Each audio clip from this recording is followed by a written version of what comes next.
Are you still washing grapes with just water? Grapes may look clean, but did you know that washing them the wrong way could make your whole family eat bacteria without even realizing it? I used to think rinsing with water was enough, but when I ate them, I could still see dust clinging to the skin. Today, I'll share a simple method to clean grapes thoroughly, even in the tiniest crevices, that anyone can do at home.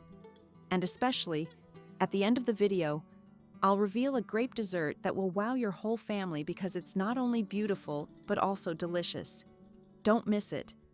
To get a bunch of grapes that are sweet, ripe, stay fresh longer, and are easy to store, the initial selection step plays a very important role. When going to the market or supermarket, you should choose grape bunches that still have their stems intact, with plump, firm grapes and skin that isn't wrinkled or bruised. Because grapes are small fruits, many people tend to be careless, thinking that just a quick rinse under running water is clean enough. At first glance, they might look clean, but if you look closely after the grapes dry, you'll see that dust and dirt still cling to the skin, especially near the stem area. The reason is that dust can easily slip into the tiny gaps between the grapes, and if not washed thoroughly, it's very hard to remove completely. Eating unclean grapes can lead to stomach aches or diarrhea, so washing grapes properly does require a few simple but very important techniques. First, you should use scissors to cut the bunch of grapes into small clusters. Where in the world are you watching from? And how's your day going so far? Let's dive into some simple tips that can truly make your life easier. And hey, before we get started, tap that follow button. These kinds of videos can slip away in your feed, and you might not find this channel again. Don't miss out. You should never use your hands to pull or pluck each grape off the stem, because doing that can easily tear the skin, scratch the surface, or expose the flesh inside. When that happens, dirt and bacteria can get in easily, making the grapes spoil faster, get moldy, and harder to store for long. Also, when buying grapes, don't just look at the color, because color only reflects part of the ripeness. If you want to know whether the grapes are sweet or not, taste one grape from the top of the bunch.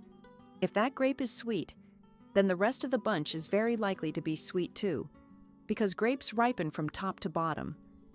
After cutting each grape with scissors, you'll be able to wash each grape thoroughly with ease. When cutting, you should keep a short piece of the stem so that the point where the stem connects to the fruit stays intact. This helps prevent the grape from getting bruised and allows it to be stored longer in the refrigerator. After separating each grape, we move into the first stage of the cleaning process. Prepare a bit of food-grade baking soda and sprinkle it evenly over the grapes.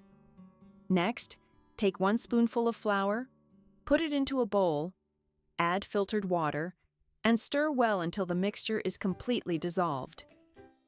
Before scrubbing, make sure the baking soda has fully dissolved.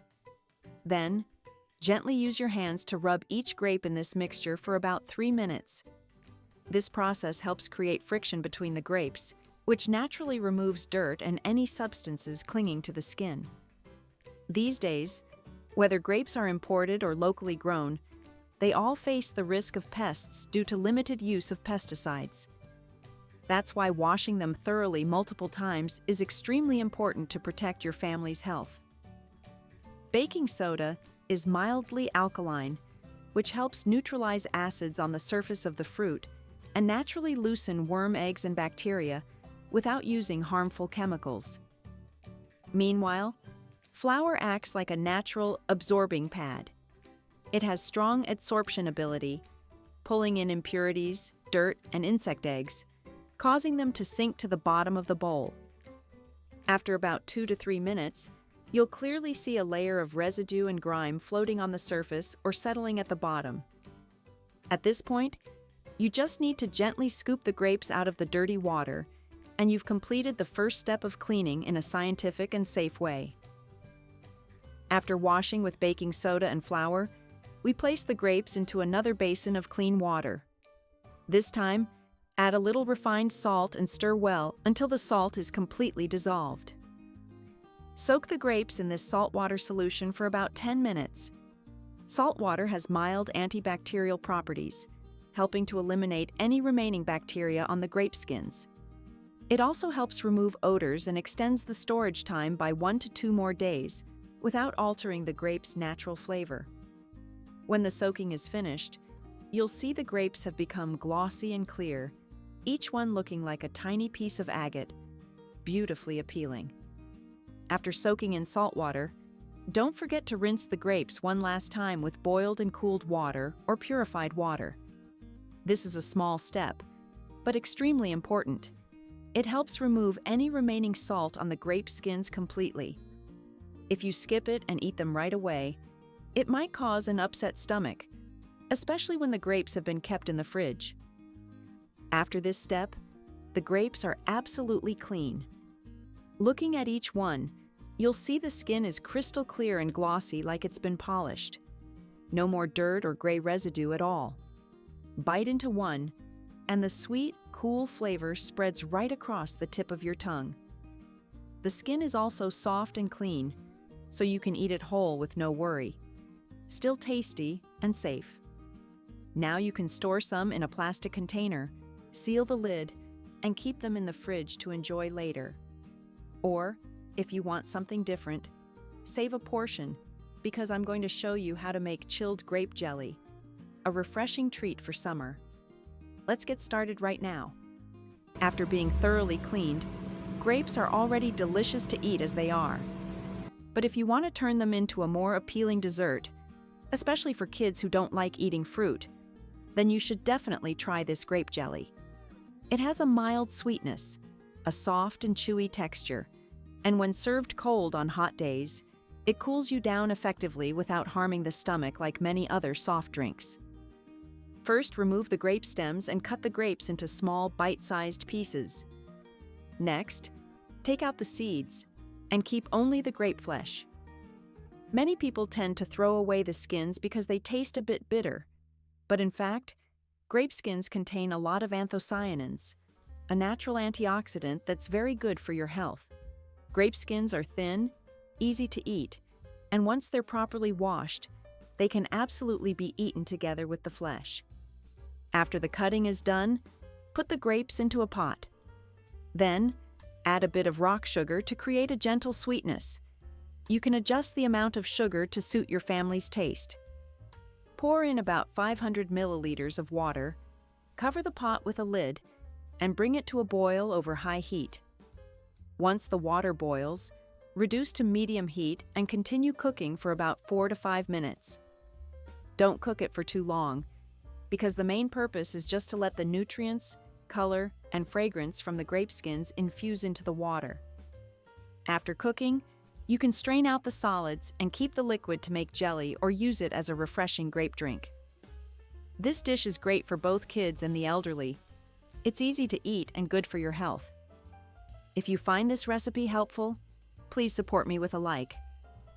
Now, we prepare a packet of white jelly powder. Slowly pour it into the pot of grape water while stirring continuously so the powder doesn't clump. You should follow the mixing ratio on the package exactly, and if the amount of water is large, don't pour all the powder in at once. If not stirred thoroughly, the jelly will form a film on top and won't look nice. If you don't have white jelly powder, you can also use gelatin or agar powder. Just make sure to stir well until the mixture becomes clear, slightly thickened, and no longer grainy. That's when it's ready. Next, prepare a clean glass bowl. Pour in the cooked grape liquid and let it cool. The grape jelly sets fairly quickly, so remember to move fast. Don't leave it in the pot too long, or the mixture will start setting unevenly. You can let it cool at room temperature or place it in the fridge for a few hours to help it set faster. Once it's firm, the jelly has a clear, beautiful color and a gently sweet, refreshing taste that's very easy to enjoy. At this stage, you can cut the jelly into small pieces, however you like. It's already delicious on its own, but you can also combine it with yogurt, fresh milk, or chopped fruits to add more delightful flavors. This jelly keeps all the nutrients from the grapes with a chewy, refreshing texture that kids are sure to love. And don't forget, to make such a clean and tasty treat, washing the grapes properly is an extremely important step. So after today's video, you can confidently wash grapes properly and also add a new dessert to your family's menu. If you find it helpful, don't forget to hit like, share it with your loved ones, and forward it to save for later. Thank you so much for always being there and supporting me.